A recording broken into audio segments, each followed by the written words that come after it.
Shalom, selamat datang di artikel View. Assalamualaikum warahmatullahi wabarakatuh.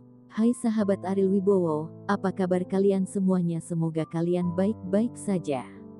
Untuk teman pekerja yang jauh perantau dalam negeri atau di luar negeri, yang jauh dari keluarganya seperti admin, semoga kalian semuanya dilindungi dan diselamatkan dalam pekerjaan masing-masing. Dan untuk sahabatku yang bersama keluarganya, semoga kalian sehat selalu dalam lindungannya.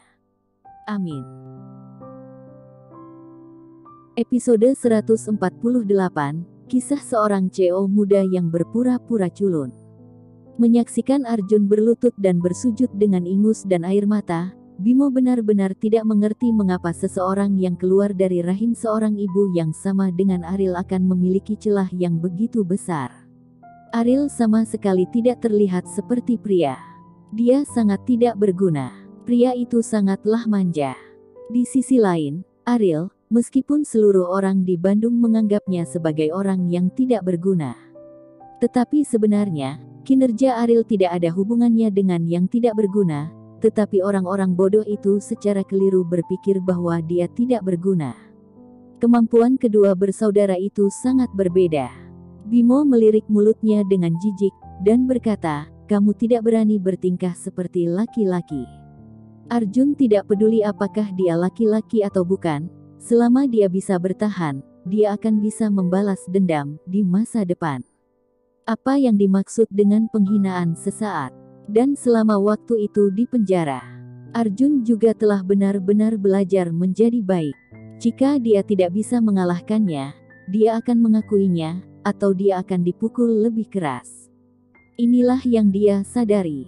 "Saudaraku, tolong lepaskan aku benar-benar bukan Ariel." Arjun menangis. Bimo menggelengkan kepalanya tanpa berkata-kata. Kualifikasi apa yang dimiliki orang seperti itu untuk menjadi saudara Ariel?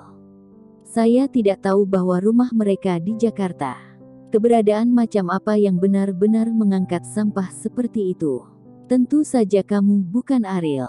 Pada saat ini, suara yang akrab terdengar di telinga Arjun. Arjun mengangkat kepalanya dengan tak percaya. "Ariel, bagaimana dia bisa berada di sini?" "Ariel, kenapa kamu di sini? Bukankah kamu di penjara?" tanya Arjun. "Ngomong-ngomong, ini bosku, kamu harus mengembalikan 2 miliar kepadanya." Bimo berkata sambil tersenyum, dia benar-benar tidak tahan dengan sikap keras kepala seperti ini, itu akan memalukan bagi seorang pria. Arjun tertegun sejenak, bisakah Ariel menjadi bosnya? Bukankah ini lelucon internasional? Perasaan, orang-orang ini disewa oleh Ariel untuk bertindak dan dengan sengaja menakutinya. Arjun berdiri dengan marah dan berkata kepada Ariel, "Oke, kamu Ariel, kamu mencari seseorang untuk menakutiku." Setelah berbicara, Arjun bahkan mengepalkan tinjunya ke Ariel. Saat berada di keluarga Wibowo, Arjun terbiasa menggertak Ariel. Bagaimanapun, dengan dukungan neneknya, bahkan jika Ariel dikirim ke rumah sakit, Sari tidak akan menyalahkannya. Beginilah cara dia memperlakukan Ariel ketika dia masih kecil. Ketika dia tumbuh dewasa, Arjun tidak hanya tidak menahan diri. Dan lebih gila lagi, "Aku tidak melawan sebelumnya karena aku takut membunuhmu, tapi sekarang aku akan melakukannya." Ariel menendang keluar. Arjun menabrak dinding dengan keras, dan rasa sakit itu membuat hidupnya lebih buruk daripada kematian. "Ariel, kau berani sekali memukulku." Arjun memelototi Ariel dengan gigi terkatup. "Apakah kamu berpikir bahwa dengan dukungan nenek, kamu dapat melakukan apapun yang kamu inginkan? Ketika aku tidak menganggap serius Sari, bahkan dia tidak memenuhi syarat untuk memamerkan kekuatannya di depanku," kata Ariel dingin. Arjun tertawa, "Idiot ini, bahkan tidak peduli pada nenek, itu membual." "Ariel, aku akan memberitahu nenek tentang ini, kamu bisa menyesalinya nanti," kata Arjun. "Selain memintanya untuk mendukungmu, apakah kamu memiliki keterampilan lain? Kamu lebih seperti seorang Kasim yang tunduk sebagai kaisar." Ariel berjalan ke arah Arjun. Arjun mengangkat kepalanya. Dia tidak percaya bahwa Ariel berani memukulinya. Berapa banyak penghinaan yang dia derita dalam keluarga Wibowo, dia bahkan tidak berani mengatakan sepatah kata pun. Coba pukuli aku lagi, kata Arjun provokatif. Bimo di samping menutupi wajahnya dengan tangannya. Bagaimana bisa ada anak jahat di dunia ini, dan memprovokasi Aril dalam keadaan seperti itu, bukankah itu mencari mati? Terserah kamu. Aril meninju wajah Arjun.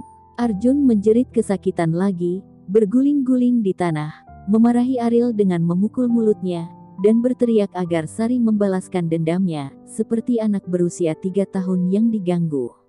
Saudaraku, apakah ada yang salah dengan otakmu? Bimo tidak bisa menahan diri untuk tidak berkata kepada Arjun, dia belum pernah melihat pria pengecut seperti itu, dan dia belum pernah melihat orang dewasa yang berbicara tentang neneknya kapan saja, adalah warna. Arjun selalu tidak mencapai apa-apa, mengandalkan kasih sayang Sari untuk hidup sampai hari ini.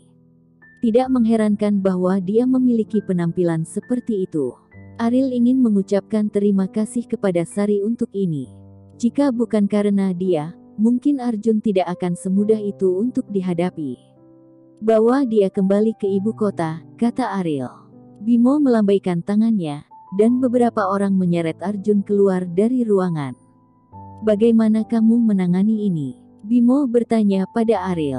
Permainan utama belum dimulai, kata Aril. Ketika Bimo melihat bahwa Aril berasal dari Jakarta dari kartu identitas yang dikeluarkan Arjun, dia merasakan banyak keraguan di hatinya. Namun, Aril tidak menjawab pertanyaannya secara langsung sebelumnya, jadi dia juga menahan rasa penasarannya dan tidak bertanya lagi. Sore itu, Sari ditemani oleh Rosa. Tiba di kota Bandung. Apakah kamu tahu di mana Aril yang menyia-nyiakan itu tinggal? Sari bertanya pada Rosa setelah turun dari pesawat. Area Villa Gunung Genting, kata Rosa. Sari tersenyum dingin dan berkata, keluarga Wijaya sangat kaya. Bisakah mereka masih tinggal di area villa? Sepertinya dia masih menikmati banyak hal di Bandung. Rosa tersenyum kecut. Aril dikeluarkan dari keluarga Wibowo. Berapa banyak penghinaan yang dia derita ketika dia bergabung dengan keluarga Wijaya, tetapi dia hanya tinggal di area villa. Di mata wanita tua itu, dia menikmatinya. Bagaimana dengan Arjun? Bertahun-tahun kehidupan Arjun dalam pakaian brokat dan makanan enak, apa itu? Rosa tidak akan berdiri di pihak manapun sekarang, dia hanya menganggap dirinya sebagai pengamat. Meskipun dia dulu lebih menghargai Arjun, karena Sari bersikeras agar Aril dipenjara daripada Arjun, ketidakadilan semacam ini membuat Rosa tidak mau membantu Arjun. Bagaimanapun, Arjun juga darah dan dagingnya, dan tidak boleh diperlakukan seperti ini. Bu, tidakkah Anda berpikir bahwa Anda mengirim Arjun kembali ke penjara sekarang, itu adalah pilihan terbaik? Kata Rosa.